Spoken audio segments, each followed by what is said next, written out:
It's really about becoming more magnetic to the things instead of chasing, or trying to fixate on something because you're putting out energy that you don't have it, or that it's separate from you, or that there's a certain underlying feeling of lack and scarcity.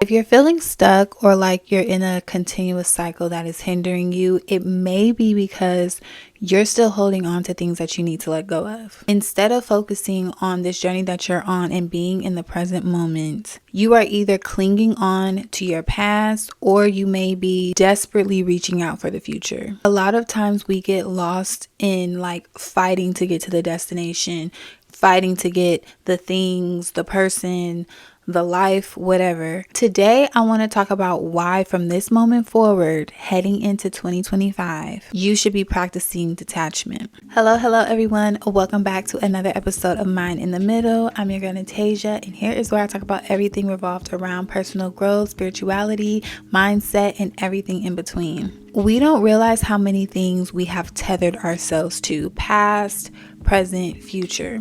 Although like you're gonna have attachments to things, I'm not saying in no way that you should just be like completely detached from everything in the world and every person in your life, but there are certain things that you have to be willing to let go so that they can blossom, so that they can flourish, and so that you can flourish. When it comes to personal growth, detachment means letting go of emotional and mental attachments to people, past experiences, the fear of the future, the fear of the unknown, and so on. Letting go is when you become aware of the need to control what comes in and out of your life. When you basically let go of the outcomes, when you let go of the need to control how things go in your life. Instead, you focus on peace and what makes you feel at ease.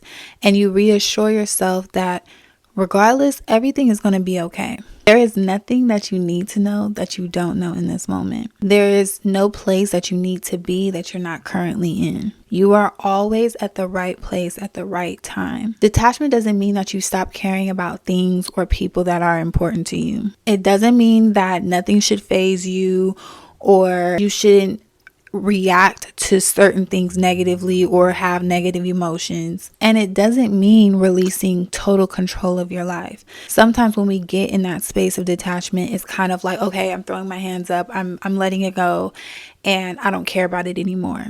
If you really care about something or you really want something in your life, it's not about just saying, oh, forget it, like I don't even care anymore. It's more so, this is what I want, and however it comes, I'm grateful, but I'm going to focus on my journey now. I'm going to focus on where I'm at right now and just try to make this moment the best that I can. Things are harmonious when they are balanced. When you go to the extreme and you feel like, okay, I don't even care anymore, I'm just going to give up. That is a very extreme end of the spectrum when it comes to detachment. But also, when you're too attached to something, when you're too like obsessed with something, like this has to happen, this is like my only option, and you're desperate, that is another end of the spectrum that is extreme. Harmony is in the balance. Okay, think of like the three little bears. Not too much, not too little, just right. Not too hot, not too cold, just right. Everything is harmonious when it's in balance. So if you have absolutely no care about your actions and the consequences that come from your actions or how it affects people, that is an unhealthy detachment. Now, on the other end, if you're like, let's say, obsessed about everything that your partner does, every moment you need reassurance, you need validation, you're clinging on a person, that is an unhealthy attachment. What healthy detachment looks like is becoming a better observer of how things make you feel and choosing what is worth giving your attention and your energy to. Not being easily triggered, not caring too much about how something plays out, kind of just letting things play out as they happen, but also still being intentional, still, having goals and aspirations, but enjoying that, enjoying not knowing how it's going to come about. Healthy detachment looks like being in love with your partner and still doing the things that you love, still being happy even when you're out of their presence or when you're apart from each other. There has been times where it was hard for me to get in that space of feeling like I really, really want this thing, but I'm going to let it go, or I'm going to just let it manifest how it manifests. I'm not going to try to control it. I am a very, like, when I get something set on my mind, I want to do it right then and there. Like, I want to get it done right then and there. And I'm going to think about it until I get it done, or until I at least get to a point where I feel like content. Like, okay, I don't have to worry about that anymore. Even certain stresses in my life, if something stresses me out or there's a problem, I want to know, like, okay, I want to get it fixed. I want to get it taken care of so I don't have to think about it anymore. But it's important to have those moments where you can just let things go, when you can claim and set the intentions, do whatever you need to do in the moment. But once that's done, it's like, okay, it's going to play out how it plays out. I'm going to set the intention for it to play out in a harmonious way, or, an effortless way. But I'm always guided. I'm always led to the next step. I don't need to have a hand in everything that comes about in my life or everything that I want. It definitely takes for you to have a certain level of confidence, to have that security within yourself, to know that you are protected, that you can trust your inner being, your intuition, that you're not going to miss out. A lot of times we have FOMO. We don't want to miss out on our opportunity or our blessing. And that's not how things really work. Whatever is for you is for you, and it will happen, and it will be presented to you in the way that you can receive it. Because everything that we want is waiting for us. Everything that we want wants us as well. It's really about becoming more magnetic to the things, instead of chasing, or trying to fixate on something because you're putting out energy that you don't have it, or that it's separate from you, or that there's a certain underlying feeling of lack and scarcity. You have to get yourself in a place of abundance, of a place of, it's gonna come to me when it comes to me. I'm never missing an opportunity. There's an abundance of opportunities. Even if I happen to miss an opportunity, there's going to be another one that presents itself. That type of mindset shifts, and it makes you naturally feel more like, okay, I can detach from this. Being outcome focused will lead you to feel stressed out and anxious constantly. If you're always focused on the outcomes of things, you're gonna stress yourself out, because sometimes the outcomes don't play out the way that you thought that they would.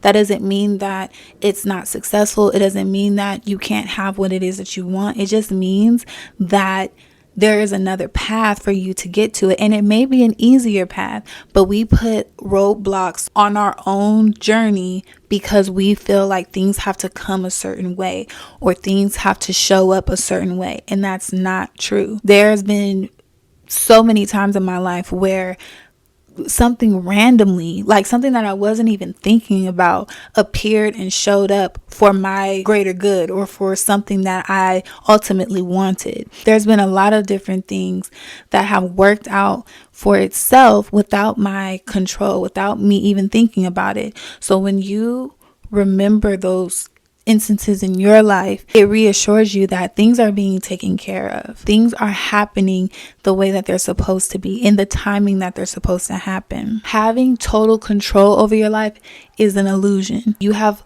total control over how you react and respond to the things that are outside of you, but having control over life itself is an illusion. It's really about embracing the journey.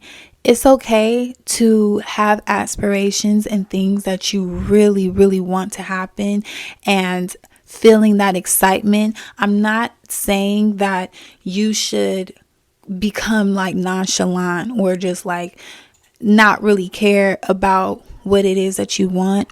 I think there is a balance between being ambitious, but also being a little too controlling or obsessive over the thing that you want. But it's really about paying attention to the little things, experiencing every day, moment by moment. Some of the things in my day-to-day that are small but spark a good feeling in me or make me feel like motivated is lighting a candle, making a cup of coffee, reading my books. Focus on those small things and just follow your bliss. Follow the things that make you feel good. I'm not saying that you're going to feel good in every moment or you're never going to feel unmotivated. Those moments are going to happen. But if you have something that you can look forward to, then those moments will be short-lived. You also have to redefine what success means to you. A lot of us believe that success primarily is when you have a lot of money or you have a lot of options in your life where you don't have to do things because you have to, you do things because you want to. Of course, like money is necessary, so you're going to feel more successful as you become more prosperous. But success can be a lot of different things as well, because once you get that money, you have to think about, okay, well, what is my life going to look like then? How am I going to feel then? What am I going to aspire to then? You don't want to get a lot of money and then feel like I have no passion now. So I don't believe money is the definition of success. Success can be just getting over obstacles in your life, whatever that is or whatever that looks like for you. Success is waking up to a new day and having the ability to do whatever you want in that day. We don't have to live the same day twice. We live the same days over and over and over because that's how we're conditioned. But there's nobody knocking on our door telling us that we have to do this. You may say, well, yeah, I have a job. If I don't go to my job every day, I'm going to lose my job. I'm not going to have money. But that's still your choice. Who's to say that you have to work you have to work that job to get money to pay your bills? Success can mean a lot, but most importantly, you want to define it for yourself, not for everybody else and what it looks like to everybody else, but what is success for you? What are things that if you obtain in your life, you can die and be like, okay, I'm happy. I'm content with what I've done and the legacy that I've left. If you made it to the end of this video, thank you so much for watching. I really hope that this episode and this topic brought you some value. One of the biggest keys to take away from this video is that you do not need your hand in everything for it to happen for you. You don't have to have control over everything to make it happen. Trust in yourself, trust in the divinity around you. Also, understand that all of your wants and your desires are known. You don't need to beg and plead anymore. You don't need to work harder. You may have to adjust certain things in your life or change certain things, change certain habits, but you just need to be. You just need to be what it is that you want. Stop separating yourself from it. Stop feeling like, oh, one day I'm going to have this, or one day when I get this, then I'll get that. It's already there for you. So with all that being said, I hope you all live in love, live in light, and also let me know any other videos that you would like to see from me on this channel. Thank you again for watching this video. I'll see you on the next one. Bye.